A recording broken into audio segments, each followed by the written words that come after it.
Hi guys, welcome to my channel social cause matters. तो आज के वीडियो में हम कुछ खास जानने की कोशिश करेंगे। तो वीडियो को स्टार्ट करने से पहले please like the video and share it with your friends and family.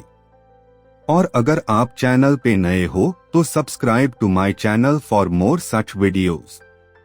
So let's start the video. तो आज हम बात करने वाले हैं 10 simple habits of highly disciplined people. जिंदगी में कामयाब रहने वाले लोगों की 10 आसान आदतें। डिसिप्लिन सिर्फ कुछ चुनिंदा लोगों के लिए नहीं है। हम में से सबसे आलसी इंसान भी सही तरीके से इसे अपना सकता है। इस वीडियो में आप देखेंगे कि आलसी जीवन से डिसिप्लिन वाली जिंदगी की तरफ बढ़ना कितना आसान हो सकता है। चलिए शुरू करते हैं। Number 1, start small. छोटी शुरुआत करें। हम में से बहुत से लोग जब डिसिप्लिन वाला जीवन जीने की कोशिश करते हैं तो एक बड़ी गलती करते हैं। वो अपनी पूरी जिंदगी को एक साथ बदलने की कोशिश करते हैं। लेकिन हैरानी की बात है कि जो लोग सबसे ज्यादा आलसी थे और फिर भी बहुत डिसिप्लिन वाले इंसान बन गए, वो एक अलग रास्ता अपनाते हैं। वो छोटी शुरुआत करते हैं। सोचिए, जब आप आलस में फंसे हुए हैं तो अपनी जिंदगी में बड़े बड़े बदलाव करने का विचार बहुत डरावना लगता है। इससे तो किसी को भी अपने कंफर्ट जोन में वापस लौटने का मन कर सकता है। इसके बजाय वो अपने रोजमर्रा के जीवन में छोटे छोटे बदलाव लाने का विकल्प चुनते हैं। जैसे कि 15 मिनट पहले उठना या दिन में 10 मिनट साफ सफाई के लिए निकालना। इस तरीके की खूबी यह है कि इससे ज्यादा बोझ महसूस नहीं होता। फिर भी समय के साथ ये छोटी छोटी आदतें जुड़ती जाती हैं और एक ज्यादा डिसिप्लिन वाली जिंदगी बनाने में मदद करती हैं। एक छोटी आदत से शुरुआत करें और जैसे जैसे आपका डिसिप्लिन मजबूत होता जाए वैसे वैसे और आदतें जोड़ते जाएं। Number 2, they follow a routine. वो रूटीन फॉलो करते हैं। डिसिप्लिन वाले लोगों में मैंने एक सबसे आसान लेकिन सबसे ज्यादा असरदार आदत देखी है, रोजमर्रा का रूटीन फॉलो करना। जब मैं सबसे ज्यादा आलसी था तब मेरे दिन बहुत अनियमित थे, बिना किसी योजना के। एक दिन मैं सुबह 8 बजे उठ जाता तो अगले दिन 11 बजे। कभी कभी नाश्ता करता, कभी कभी दोपहर का खाना खाने तक कुछ नहीं खाता।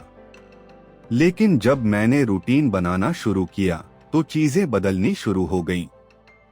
मैंने एक निश्चित समय पर उठने का फैसला किया और उसका पालन किया। फिर मैंने अपने सुबह के रूटीन में स्वस्थ नाश्ता शामिल किया।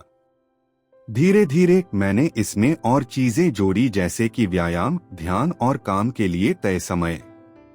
रूटीन होने से मेरे दिन में एक ढांचा आ गया और मुझे आलस से निकलने में मदद मिली। इससे मेरे दिन की अनिश्चितता दूर हो गई और मेरी वापस से बेकार आदतों में फिसलने की संभावना कम हो गई। Number 3, they embrace discomfort. वो डिस्कम्फर्ट को स्वीकार करते हैं। जिन आलसी लोगों ने डिसिप्लिन वाला जीवन अपना लिया है, उनकी एक बहुत ही दिलचस्प आदत है डिस्कम्फर्ट को स्वीकार करना। यह बात शायद अजीब लगे, खासकर जब आप सोचें कि आलस का संबंध आराम से होता है। लेकिन अध्ययनों से पता चला है कि डिस्कम्फर्ट के दायरे से बाहर निकलकर ही असली विकास होता है। यह बात हमारे निजी जीवन और हमारे काम के जीवन दोनों पर लागू होती है। डिसिप्लिन सिर्फ वो काम करना नहीं है जो आसान और आरामदायक हो।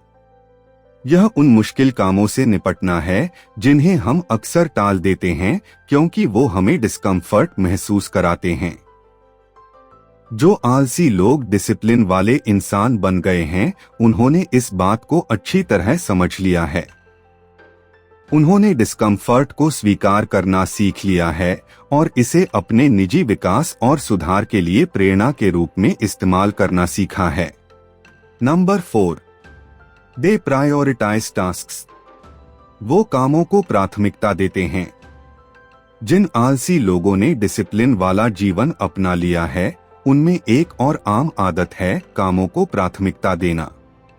कामों की लंबी सूची देखकर घबराने की बजाय वो दिन या हफ्ते की शुरुआत में कुछ समय निकालकर यह तय करते हैं कि कौन से काम सबसे ज्यादा महत्वपूर्ण हैं। इसका मतलब सिर्फ यह तय करना नहीं है कि कौन सा काम पहले करना है, बल्कि यह भी पहचानना है कि कौन से काम उनके लक्ष्यों पर सबसे ज्यादा असर डालेंगे।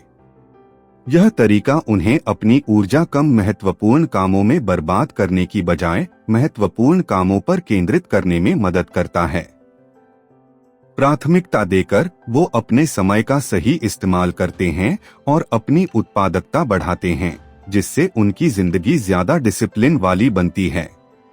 नंबर 5, दे सेट क्लियर गोल्स। वो स्पष्ट लक्ष्य निर्धारित करते हैं।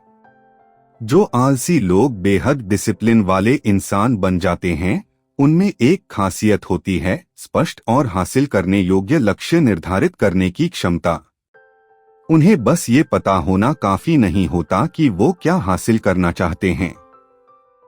वो सुनिश्चित करते हैं कि उनके लक्ष्य स्पष्ट, स्पेसिफिक, मापने योग्य, मेजरेबल, प्राप्त करने योग्य, अचीवेबल, प्रासंगिक, रेलेवेंट और समयबद्ध, टाइम बाउंड हो, यानी स्मार्ट हो। स्पष्ट लक्ष्य निर्धारित करके वो अपने लिए एक रोड मैप तैयार करते हैं।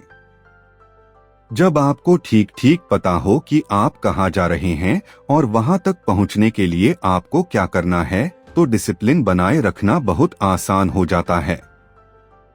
लक्ष्य निर्धारित करने से उन्हें प्रेरित रहने और अपने डिसिप्लिन के सफर में प्रतिबद्ध रहने में मदद मिलती है। यह मानो किसी सड़क यात्रा पर निकलने से पहले आपके पास एक डेस्टिनेशन इन माइंड हो। जब आपको पता होता है कि आप कहां जा रहे हैं, तो रास्ते से भटकने की संभावना कम होती है। नंबर 6, दे फॉरगिव देमसेल्व्स। वो खुद को माफ कर देते हैं। यहाँ एक बात है जिसे हम अक्सर भूल जाते हैं, कभी कभी गलतियां होना ठीक है। डिसिप्लिन वाला बनना मतलब परफेक्ट होना नहीं है। डिसिप्लिन वाले लोग ये समझते हैं। वो जानते हैं कि वो इंसान हैं और उनके साथ भी कभी कभी ऐसा होता है। उन दिनों वो खुद को कोसते नहीं हैं। इसके बजाय वो खुद पर दया करते हैं। वो अपनी गलतियों को स्वीकार करते हैं, उनसे सीखते हैं और आगे बढ़ जाते हैं, बिना अपनी प्रगति को रोकने दिए। यही लचीलापन और वापस उठने की क्षमता ही उनके डिसिप्लिन को आगे बढ़ाती है। जब भी चीजें योजना के मुताबिक न हो, तो अपने आप पर मेहरबान रहना याद रखें। यह बात इस बात से नहीं मापी जाती कि आप कितनी बार गिरे, बल्कि इस बात से मापी जाती है कि आप कितनी जल्दी उठकर फिर से चलने लगते हैं। Number 7, they make time for self care. वो खुद की देखभाल के लिए समय निकालते हैं। ज्यादा डिसिप्लिन वाला बनने की अपनी कोशिशों में मैंने एक कीमती सबक सीखा। डिसिप्लिन का मतलब खुद को थकाकर खत्म कर देना नहीं है। इसका मतलब है संतुलन। एक समय पर मैंने पाया कि मैं इतना ज्यादा जोर लगा रहा था कि मैं अपनी देखभाल करना ही भूल गया था। मैं हमेशा थका हुआ, चिड़चिड़ा रहता था और मेरी उत्पादकता कम होने लगी थी। यह एक जगाने वाला संदेश था। मैंने महसूस किया कि डिसिप्लिन बनाए रखने के लिए मुझे खुद की देखभाल के लिए समय निकालना जरूरी है। इसमें पर्याप्त नींद लेना, स्वस्थ खाना खाना, नियमित रूप से व्यायाम करना और आराम और विश्राम के लिए समय निकालना शामिल है। अब मैं खुद की देखभाल को अपने रूटीन का एक अहम हिस्सा मानता हूँ, किसी बात की सोची जाने वाली बात नहीं। याद रखें, यह सिर्फ ज्यादा करने के बारे में नहीं है। यह ज्यादा प्रभावी ढंग से करने के लिए सबसे अच्छे मानसिक और शारीरिक स्थिति में रहने के बारे में है। नंबर 8, दे से नो मोर ऑफन। वो ज्यादा बार नहीं कहते हैं। आप शायद सोचते होंगे कि डिसिप्लिन वाले लोग वो होते हैं जो उनके रास्ते में आने वाली हर चीज को स्वीकार कर लेते हैं, लेकिन असल में वो अक्सर वो लोग होते हैं जो ज्यादा बार नहीं कहते हैं। हर मौके, हर काम, हर निमंत्रण के लिए हाँ कहने से आप जलकर राख हो सकते हैं। सब कुछ करना नामुमकिन है और ऐसा करने की कोशिश करने से आप अपने लक्ष्यों से भटक सकते हैं। डिसिप्लिन वाले लोग अपने समय और ऊर्जा की कीमत समझते हैं। वो जानते हैं कि हर हाँ किसी और चीज के लिए नहीं है, इसलिए उन्होंने उन चीजों को विनम्रता से मना करने की कला सीख ली है जो उनकी प्राथमिकताओं या लक्ष्यों के अनुरूप नहीं हैं।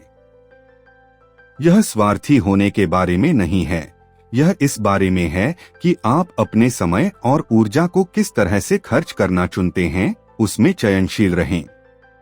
याद रखें, डिसिप्लिन का मतलब फोकस है और कभी कभी नहीं कहना इसे बनाए रखने का सबसे अच्छा तरीका है। Number 9, they surround themselves with discipline. वो खुद को डिसिप्लिन वाले माहौल से घेर लेते हैं। जिन आलसी लोगों ने बहुत डिसिप्लिन वाला जीवन अपना लिया है, वो अपने आसपास के माहौल की ताकत को समझते हैं।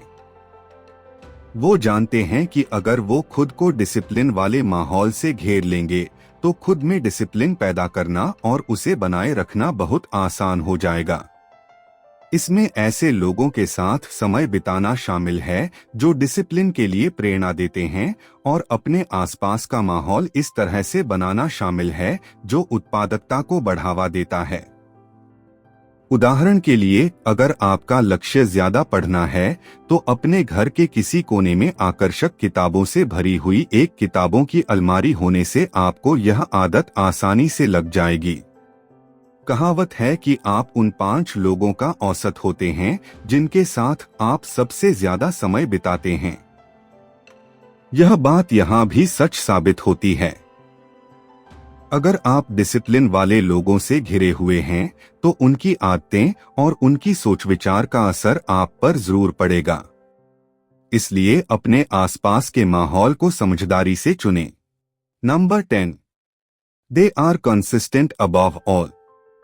सबसे ज्यादा आलसी लोग जो डिसिप्लिन में आ गए हैं वो लगातार मेहनत की पावर समझते हैं। डिसिप्लिन सिर्फ एक बार का जोर लगाने के बारे में नहीं है, ये हर रोज चाहे जैसा भी फील करें अपना काम करने के बारे में है।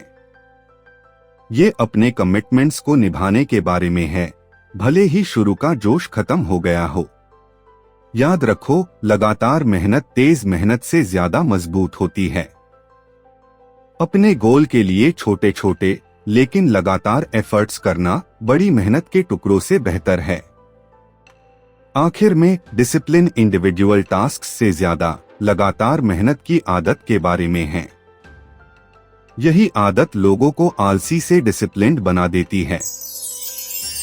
तो बस यही था आज का video. Hope you like this video.